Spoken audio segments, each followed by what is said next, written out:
Hey, One Broken World Entertainment and Superman 2025. Can it actually live up to the hype?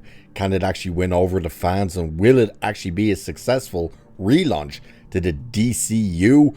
Well, according to this report, it has gone through some big changes since its last screen test to make sure that it does come out to be the best possible movie. Now, we've been hearing a lot about test screenings with this.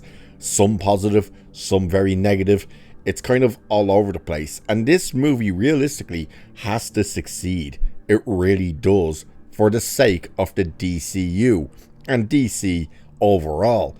And of course, the question now is, are people actually looking forward to it? Are any of you looking forward to it? Let us know in the comments whether you are looking forward to it. If you are, why? If you aren't, also tell me why. Very curious. But let's have a look at this story. So it's saying, we've been hearing conflicting reports about James Gunn's Superman for months at this stage. While initial word from the first internal screenings was not especially positive, reports from more recent test screenings of the DCU reboot definitely sounded more optimistic. At the end of the day, opinions are always going to vary. But even disregarding anything we've been hearing from outside sources, the fan responses to the various trailers and spots we've seen suggest that James Gunn's take on the Man of Steel is not going to be to everyone's taste. Again, this is to be expected. We know there's a lot riding on this first DCU movie, and Gunn, Peter Safran, and everyone else at Warner Brothers / DC Studios are clearly doing their best to deliver a Superman film that appeals to the widest possible audience. Now, before we go on, that is one of the issues I think this movie could suffer from, is the fact that you are trying to make it for absolutely everybody.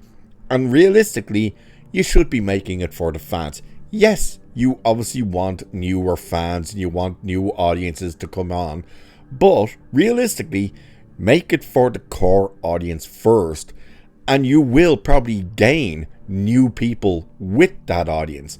They will bring the young kids with them. The younger people will bring their friends who aren't really into this stuff.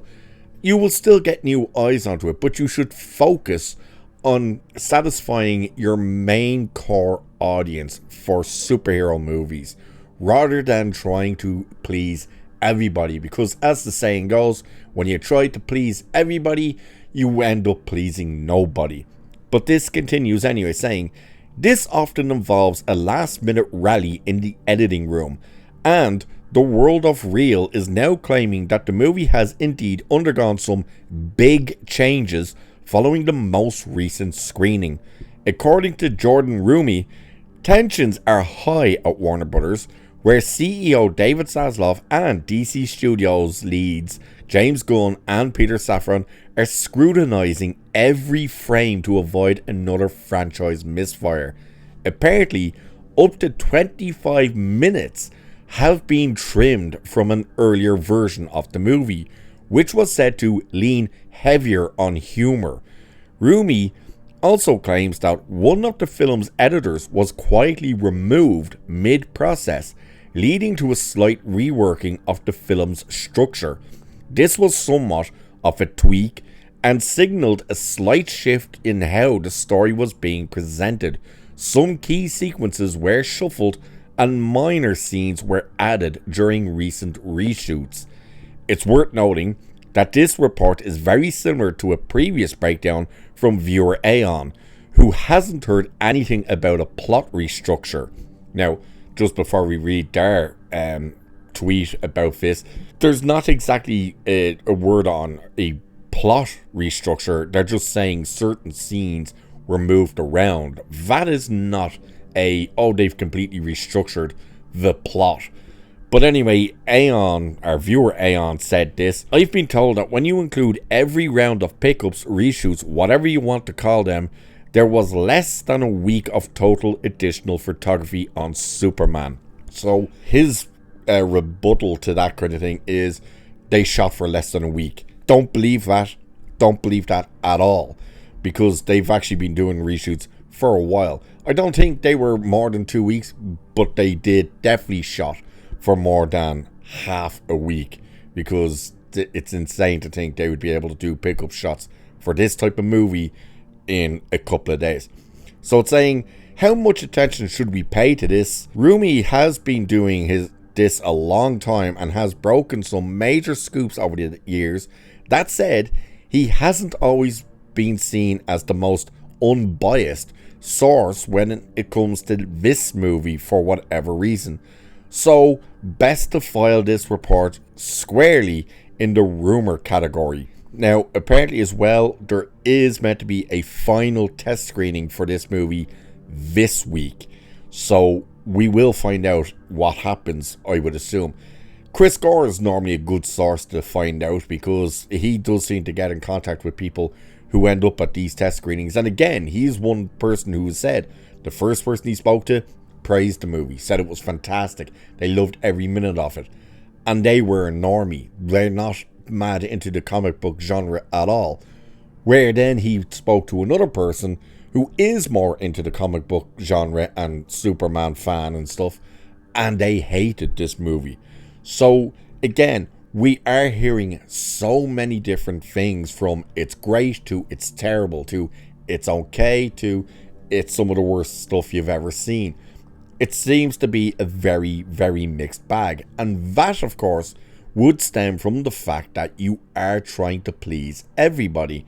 And again, I think the more you focus on your core audience, the better off you will actually be, rather than trying to say, we need to capture everybody, because you don't really need to do that. Now, again, the issue this movie has is, number one, is the marketing for it has been absolutely shocking. It's so insane to see how bad they have dropped the ball on marketing of this movie. Second of all, nothing is helping the case for this movie when Christopher McQuarrie is coming out and saying what his idea was for a Man of Steel 2 with Henry Cavill, because now the conversation has returned to Henry Cavill as Superman.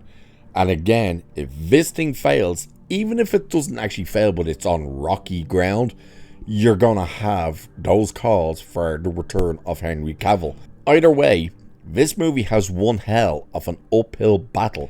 The runtime apparently came out. James Gunn apparently has already debunked that and said that's not the runtime. The runtime they announced was apparently the shortest of all the Superman movies, I believe it was. James Gunn has refuted that and said that's not the case. We have heard from Chris Gore as well, with people who've seen the test screenings of this thing, that have said there was significant chunks of the movie taken out, that it was trimmed down quite a bit. So we'll have to wait and actually see the movie to know what the runtime is, what is in there, what isn't in there, what was in the trailers that maybe isn't in the movie with changes, and that of course will give you a good indication as to where changes had happened.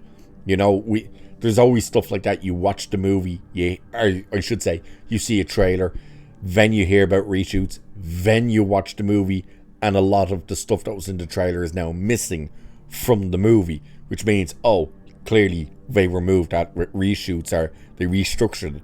Either way, the movie, it needs to win, and it needs to win big. And unfortunately, it's looking like it's going to be a bit of a battle to win people over. We'll have to wait and see.